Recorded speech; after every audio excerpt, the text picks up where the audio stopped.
Bonjour et bienvenue pour cette Ignite Talk parcours croisé sur les contours de la bonne gouvernance présenté par Biznet, Vincent Yacolar. Nous allons voir le contexte de la bonne gouvernance, les définitions et pour finir les facteurs clés de succès. La mise en œuvre est abordée par ailleurs. Commençons par les constats. Souvent limitée au gouvernement d'entreprise, la gouvernance a de multiples facettes, centrées sur les conflits d'intérêts, une difficulté à la qualifier sans que ce soit une priorité. La bonne gouvernance s'inscrit dans un triptyque GRC, gouvernance développée ici, risque et conformité, les trois piliers indissociables permettant à une organisation de réussir l'atteinte de ses objectifs. Un point clé, la gouvernance va de pair avec conformité. Le dispositif de gouvernance doit respecter la législation, les codes.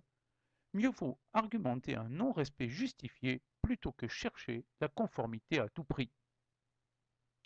Au niveau des enjeux, la gouvernance permet d'améliorer la performance, de créer de la valeur durable, de permettre un développement croissant et de créer de la richesse.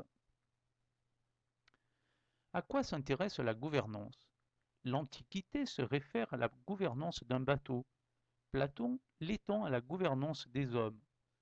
Le début du XXe l'étend à l'économie qui prédomine, pour se réélargir au XXIe siècle.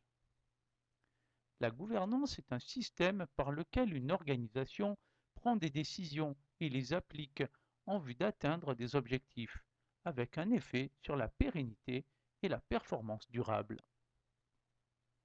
La gouvernance nécessite de savoir gérer les interdépendances, définir un cap pour orienter, le maintenir dans la durée et de savoir accompagner le changement. Quant à la bonne gouvernance, c'est un ensemble de défis transformés progressivement en pratiques, tels que transparence, concertation, confiance, responsabilité, collaboration, vigilance. Les principes, quant à eux, sont fondés dans la durée, sur une synergie de coopération avec les parties intéressées pertinentes et sur un principe de responsabilité, de décision et de séparation de pouvoir. Et aussi des personnes compétentes, indépendantes, légitimes et reconnues, un état de droit, une dynamique de développement durable et une gestion saine.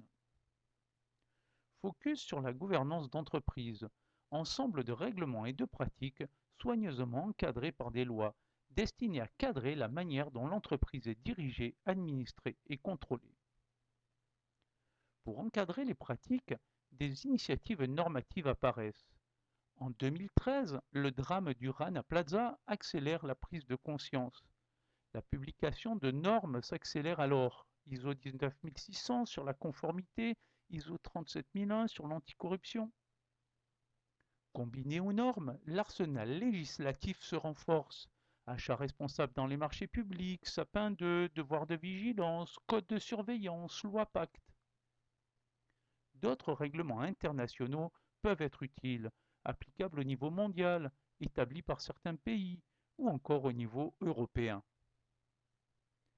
La mise en place passe par une déclinaison top-down de la stratégie, croisée à une approche bottom-up, car la bonne gouvernance n'est pas qu'un ensemble de principes et de règles a priori. Cela permet de construire un dispositif de gouvernance ensemble organisé de principes formant un tout cohérent pour obtenir des résultats, tenant compte de la stratégie, des pratiques, mais aussi des normes et lois vues précédemment. Plus précisément, ce dispositif est composé de codes, de chartes, de règles de fonctionnement, d'indicateurs de mesure, de reporting, le tout intégré au système de management de l'organisme.